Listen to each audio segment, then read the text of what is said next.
Hello बच्चों, स्वागत है आपका स्कूल शिक्षा के आपके अपने YouTube परिवार में। और आज का टॉपिक होने वाला है हमारा कि हम सैनिक स्कूल क्लास 9th की तैयारी कैसे करेंगे और हमें किन किन चीजों को यहाँ पे ध्यान देना है। ठीक है, तो इस पूरी वीडियो में हम बात करेंगे कौन कौन से आपके इंपॉर्टेंट टॉपिक्स होने चाहिए या जिनको पढ़ने के बाद आपका सिलेक्शन जो है वो कहीं नहीं रुका है, आप आराम से सिलेक्शन पा सकते हो। तो इसमें हम होल यहाँ पे सैनिक स्कूल क्लास 9th के बारे में बात करने वाले हैं। तो चलिए शुरू करते हैं।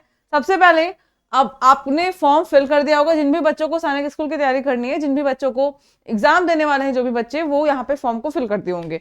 अब बचा यहाँ पे हमारे पास 2 महीना। अब आपके मन में एक प्रश्न हो रहा है कि मैम हमारा जो सैनिक स्कूल का एग्जाम है वो डेट हमारा अनाउंस हो गया है, बट हमें बहुत डर लग रहा है कि हम क्या पढ़ें, किस तरीके से तैयारी करें, कैसे एग्जाम होगा। इन सभी के बारे में आज हम बात करने वाले हैं। तो चलो शुरू करते हैं। सबसे पहले थोड़ा आपको पैटर्न के बारे में पता होना चाहिए, तो हम एक बार ओवरव्यू ले लेते हैं हमारा पैटर्न क्या होता है सैनिक स्कूल का। ठीक है, वैसे तो आपने फॉर्म फिल कर लिया होगा तो आपने देखा होगा। तो सैनिक स्कूल एग्जाम पैटर्न 2026, यहाँ पे मोड ऑफ एग्जामिनेशन जो है वो आपका OMR बेस्ड एग्जाम होता है।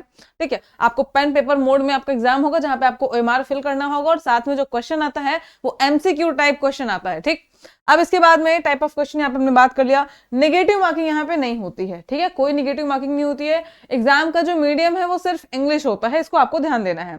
एग्जाम का जो मीडियम है वो सिर्फ इंग्लिश होता है। ठीक है, उसके बाद में एलिजिबिलिटी क्राइटेरिया बहुत इंपॉर्टेंट होती है। जो भी बच्चों ने फॉर्म फिल किया होगा वो लोग को यहाँ पे देखने को मिलेगा, जिनका एज मतलब एलिजिबिलिटी क्राइटेरिया कि अगर आप बाहर हो, ठीक है, या तो आपकी एज कम है या ज्यादा है, तो आपको फॉर्म ऑलरेडी आप नहीं फिल कर पाते। जो एलिजिबिलिटी क्राइटेरिया के अंदर आते हो बस वही। तो आप इसमें देख सकते हो कि अगर क्लास 9th में आप एडमिशन लेना चाहते हो तो आपका जो एज एलिजिबिलिटी क्राइटेरिया है वो कहते हैं कि a candidate should be between 13 and 15 years. आपकी एज 13 से 15 साल के बीच में होनी चाहिए, या फिर 13 और 15 साल के हैं तो भी आपका यहाँ पे आप फॉर्म को फिल करने के एलिजिबल थे। ठीक है, एज ऑन 31 मार्च 2026, यानी कि आपकी जो एज है 31 मार्च 2026 तक आपकी एज 13 से 15 साल हो जानी चाहिए या होनी चाहिए। ठीक, तो ये आपका हो गया एलिजिबिलिटी क्राइटेरिया, जो बहुत इंपॉर्टेंट है। उसके बाद में एग्जाम ड्यूरेशन जो होता है वो आपका 180 मिनट्स, यानी कि 3 घंटे का कोई एग्जाम होता है। एग्जाम आपका सेकंड शिफ्ट में होता है यूजुअली। ठीक है, जो आपका 2 से 5 शिफ्ट होता है उस टाइम पे आपका एग्जाम कराया जाता है। अब बात आती है कि हमारा मेन टॉपिक कि हमने पैटर्न देख लिया, हमको जानना है कि हमारे एग्जाम में क्वेश्चन का वेटेज कहाँ से कितना होता है, हम किस पे ज्यादा फोकस करें और किसको ज्यादा अच्छे से हम पढ़ें। ठीक है, तो चलो देखो, 5 सब्जेक्ट पूछे जाते हैं। पहला आपका mathematics, English, intelligence, general science और सोशल स्टडीज। जहां पे अगर हम देखते हैं तो मैथ से जो क्वेश्चन आते हैं आपके वो 50 क्वेश्चन आ रहे हैं, और बाकी में इंग्लिश के 25, इंटेलिजेंस के 25 और जनरल साइंस के 25 और सोशल स्टडीज के 25। तो आप देखो कि इन 5 सब्जेक्ट में सबसे ज्यादा वेटेज जो है वो आपका मैथ्स का है, नंबर ऑफ क्वेश्चन के फॉर्म में हम देखें तो। उसके बाद में 50 क्वेश्चन मैथ्स के आ ही रहे हैं, और नंबर ऑफ मार्क जो आपके मार्किंग स्कीम है वो भी मैथ्स में बहुत ज्यादा है। आपको यहाँ पे एक क्वेश्चन सही करने पे 4 मार्क्स दिए जा रहे हैं, बल्कि वहीं पे अगर हम देखते हैं बाकी क्वेश्चन जो है आपके, उसमें एक क्वेश्चन सही करोगे तो 2 मार्क्स मिलेंगे, यानी कि नंबर ऑफ क्वेश्चन भी मैथ्स के ज्यादा है सैनिक स्कूल के एग्जाम में, और आपको जो नंबर दिया जा रहा है मैथ्स के क्वेश्चन पे वो भी ज्यादा है। तो सबसे ज्यादा आपको पहले ये चीज पता होनी चाहिए कि आपका जो मैथ्स का वेटेज है वो इंपॉर्टेंट है, यानी कि सैनिक स्कूल क्लास 9th का जब आप तैयारी करने जा रहे हो तो आपकी मैथ यहाँ पे स्ट्रांग होनी चाहिए। नहीं है तो तैयारी करना शुरू कर दो। उस तैयारी के लिए क्या करना है आपको कि हम लोग खुद तैयारी कराते हैं आपको। ठीक है, क्लास 9th CHS, JNV और सैनिक स्कूल की तैयारी कराते हैं RMS यूपी सैनिक स्कूल। तो अगर आप अपना मैथ्स को स्ट्रॉन्ग करना चाहते हो या फिर तैयारी करना चाहते हो, 2 महीने आपके पास है। कैसे पढ़ना है, क्या पढ़ना है, सब कुछ आपको सिस्टमैटिक वे में आपको हम बताते हैं अपने बैच अभिमन्यु 2.0 बैच में। अब जिसके लिए इसको ज्वाइन करने के लिए क्या करना होगा, तो आपको सिंपली प्ले स्टोर पे जाना है, वहां से स्कूल शिक्षा ऐप को डाउनलोड कर लेना है। उसमें रजिस्टर करने के बाद में अभिमन्यु 2.0 बैच को ज्वाइन कर लो। आप कॉल करके भी पूछ सकते हो, नंबर वहां पे दिया रहता है व्हाट्सएप नंबर, कि इसकी फैसिलिटीज क्या मिलती है, क्या क्या चीजें आपको वहां पे प्रोवाइड कराई जाएंगी उस बैच में, सब कुछ आपको बताया जाएगा। ठीक है, वो बैच ज्वाइन कर लो कि आपको सिस्टमैटिक वे में सारा सिलेबस आपको कंप्लीट कराया जाएगा, सब कुछ आपको बेसिक से समझाया जाएगा। एकदम जैसा एग्जाम होता है उस पैटर्न पे ही आपको मॉक टेस्ट प्रोवाइड कराए जाएंगे, और साथ में DPP नोट्स, PDF। ठीक है, ये सभी चीजें भी आपको यहाँ पे दी जाती हैं। तो ये रहेगा तैयारी के बाद। अब सिलेबस देख लो बेटा। मान लो जो बच्चे हैं कि उनको उनकी तैयारी है बट उनको पूरा सिलेबस नहीं पता क्या क्या पढ़ना है, तो उस सिलेबस के लिए बात कर लेंगे। सबसे पहले हम बात करेंगे मैथ्स के सिलेबस की। तो एक चीज ध्यान दो, किसी भी एंट्रेंस एग्जाम की तैयारी कर रहे हो, अपने बेसिक से जो भी पढ़ा है वो सब कुछ आपका आने वाला है। जो भी आपने किसी भी क्लास में 6 में आपने अगर रेशियो नंबर पढ़ा है, होल नंबर आपने पढ़ा है, 4th में 5th में सब कुछ आएगा आपका।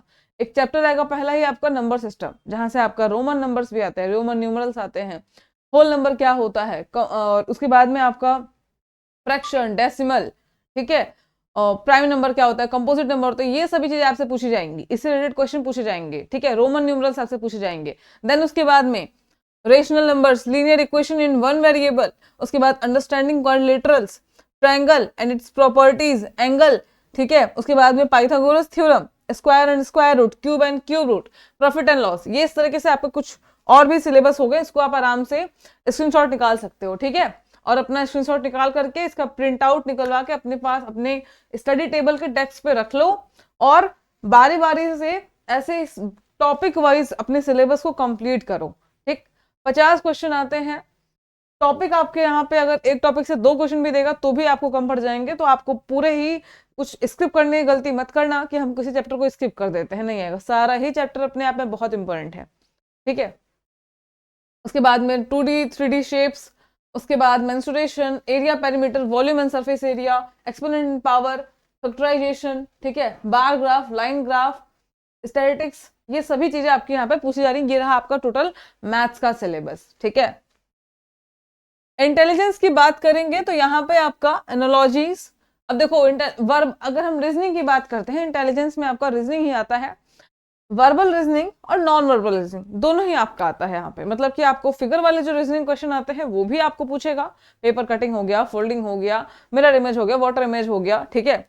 उसके बाद में क्लासिफिकेशन, एनोलॉजी और सीरीज वाले क्वेश्चन, ये सब भी आपको वर्बल में भी पूछे जाएंगे, नंबर सीरीज पूछा जाएगा, अल्फाबेटिकल सीरीज पूछा जाएगा, ये सारी चीजें आपकी यहाँ पे रीजनिंग इंटेलिजेंस में आती हैं। Classification, visual and logical reasoning, series and sequences, family relation जिसको हम ब्लड रिलेशन के नाम से भी जानते हैं, ये सारे टॉपिक्स आपके रीजनिंग में आने वाले हैं।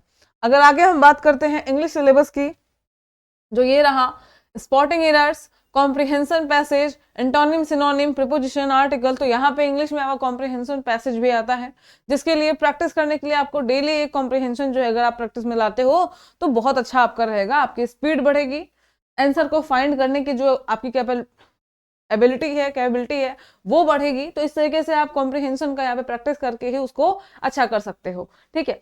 उसके बाद में एंटोनिम, सिनोनिम, ये हो गया, इसको रीडिंग से ही कंप्लीट होता है, जितना इसको पढ़ोगे उतना सही होगा।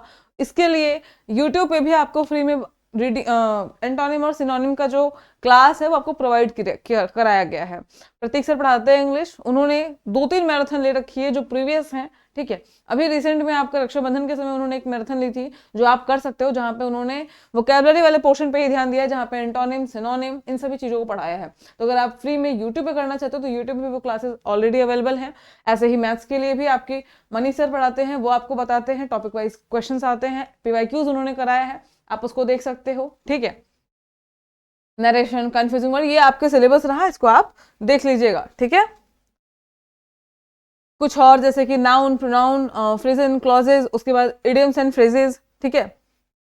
देन उसके बाद जनरल साइंस, जनरल साइंस में हम देखेंगे तो जनरल साइंस में आपके साइंस में जो भी चीजें होती हैं, जियोलॉजी हो गया, बॉटनी हो गया, केमिस्ट्री हो गया, फिजिक्स हो गया, ठीक है। अभी इतना मतलब पार्ट वाइज आप नहीं देखे होंगे, लेकिन साइंस के नाम पे सब कुछ पढ़ना है हमको। जैसे यहाँ पे देखो combustion in flame, cell structure, reproduction in plants and animals, उसके बाद में sound and its basics, force, friction, global warming, microorganism, ठीक है, और स्टार्स एंड सोलर सिस्टम, ये सभी आपके जनरल साइंस में पूछेगा। देन उसके बाद में ये भी आपका कुछ चैप्टर्स हो गया, और सिलेबस आपका चेंज हुआ है पहले से, तो ये गलती मत करना कि जो हम पहले से पढ़ते आ रहे हैं उसी को पढ़ें, ठीक है। कुछ चेंज हुआ है तो एक बार सिलेबस को क्रॉस चेक कर लीजिए, क्या चीजें चेंज हुई हैं, क्या हमको एक्स्ट्रा पढ़ना है, ठीक है। जैसे अगर हम बात करें बायोडाइवर्सिटी वगैरह की, ग्लोबल वार्मिंग वगैरह की, तो ये सब चीजें अभी चेंज हुई हैं, पहले नहीं था, ठीक है। और सोशल साइंस की बात करते हैं यहाँ पे, तो सोशल साइंस में आपका सिविक्स हो गया, इंडियन पॉलिटिकल हो गया, इंडियन पॉलिटी हो गया, इकोनॉमिक्स हो गया, हिस्ट्री हो गया, ज्योग्राफी हो गया, ये सब आपसे पूछा जाएगा, जिसमें हम geographical diversity of India, weather and climate, land form and life, ocean and continents, उसके बाद में द कॉन्स्टिट्यूशन ऑफ इंडिया जो कि पॉलिटिकल चैप्टर है, the parliament system, from barter to money, ये आपका इकोनॉमिक्स का है कि कैसे हम बार्टर सिस्टम से, बार्टर सिस्टम क्या होता है, जहाँ पे हम एक चीज को देने के बदले दूसरी चीज लेते हैं, जैसे कि हमारे पास चावल है और अगले के पास गेहूं है, तो मुझे गेहूं दे दिया, मैंने उसको चावल दे दिया, तो ये हमने एक्सचेंज करके अपना सामान जो है खरीद लिया। तो बार्टर से, एक्सचेंज से हम मनी पे कैसे आए कि हम कोई सामान खरीदने के लिए हमको पैसा देना है और फिर हम सामान लेंगे। ठीक है, तो इकोनॉमिक्स के पार्ट्स आ गए आपके यहाँ पे। फिर India cultural root, the beginning of Indian civilisation, जहाँ पे हम हड़प्पन सिविलाइजेशन को पढ़ते हैं। ठीक है, कुछ आपके सोशल साइंस के चैप्टर्स ये भी रहे। इसमें चैप्टर जो ऐड हुआ है वो आपका द राइज ऑफ मराठास, हमको शिवाजी के बारे में यहाँ पे पढ़ना है। The colonial era in India, उसके बाद the age of recognisation, the rise of empire, जहाँ पे हम मगध एम्पायर के बारे में जानते हैं, हम चाणक्य और चंद्रगुप्त मौर्य के बारे में जानते हैं। ये रहा आपका total syllabus, social science, English, general science, intelligence और मैथ्स का। सबसे ज्यादा इंपॉर्टेंट यहाँ पे एक चीज है कि आप जितना ज्यादा प्रैक्टिस करोगे उतना ज्यादा आपका अच्छा यहाँ पे स्कोर होगा। तो कोशिश करो कि अब जिनका सिलेबस कंप्लीट हो गया है वो ज्यादा से ज्यादा एमसीक्यू प्रैक्टिस करना शुरू कर दो, एमसीक्यू क्वेश्चन लगाना शुरू कर दो। और इसकी हेल्प के लिए आप स्कूल शिक्षा का यूट्यूब चैनल सब्सक्राइब कर सकते हो, जिसमें डेली आपको एमसीक्यूज कराए जाते हैं, बिल्कुल एग्जाम के पैटर्न पे ही बेस्ड, वो आप कर सकते हो। और अगर आपका अभी बेसिक्स भी तैयार नहीं है, आपकी थ्योरी तैयार नहीं है, तो उसके लिए आप अभिमन्यु 2.0 बैच से जुड़ जाओ, वहां पे सिलेबस कंप्लीट करो। देन उसके बाद में एमसीक्यू प्रैक्टिस भी साथ साथ में पैरेलल लेके आपको चलना होगा, क्योंकि प्रैक्टिस से और रिवीजन के बिना एग्जाम नहीं हो पाएगा। ठीक है, तो ये आपके स्ट्रेटेजी में आ गया, जिसमें आप पीवाईक्यूज को देख लो, उसको सॉल्व कर लो कि किस बेसिस पे, किस पैटर्न पे और किस लेवल ऑफ क्वेश्चन आपके एग्जाम में आते हैं।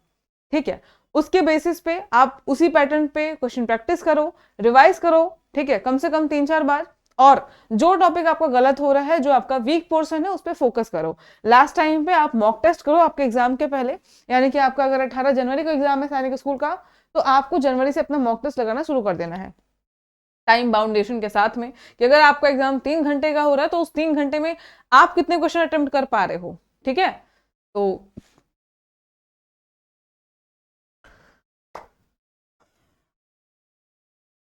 अभिमन्यु 2.0 बैच में आपका ये 3 तरीके से बैचेस प्रोवाइड कराए जाने हैं, जहाँ पे फैसिलिटी आपकी ये रही। ठीक, इस तरीके से जो भी बच्चे क्लास 9 सैनिक स्कूल की तैयारी करना चाहते हो, तैयारी करना शुरू कर दो। अगर पढ़ने का सपना देख रहे हो तो समय एकदम नहीं बचा है, अब लेट किए तो नहीं हो पाएगा, फिर आप 1 साल रिग्रेट करोगे। इससे अच्छा है कि अभी से लग जाओ और जहां पे पढ़ने का सपना देखो उस सपने को पूरा करो। ठीक है, आज के लिए इतना ही। अगर सैनिक स्कूल से कोई भी, उससे रिलेटेड कोई भी क्वेरी है आपके मन में, तो आप कमेंट बॉक्स में उसको पिन कर सकते हो। वीडियो के माध्यम से आपको उस क्वेरी को दूर करने की पूरी कोशिश की जाएगी। साथ में वीडियो पसंद आई हो तो लाइक और कमेंट करना बिल्कुल मत भूलना। थैंक यू सो मच, जय हिंद।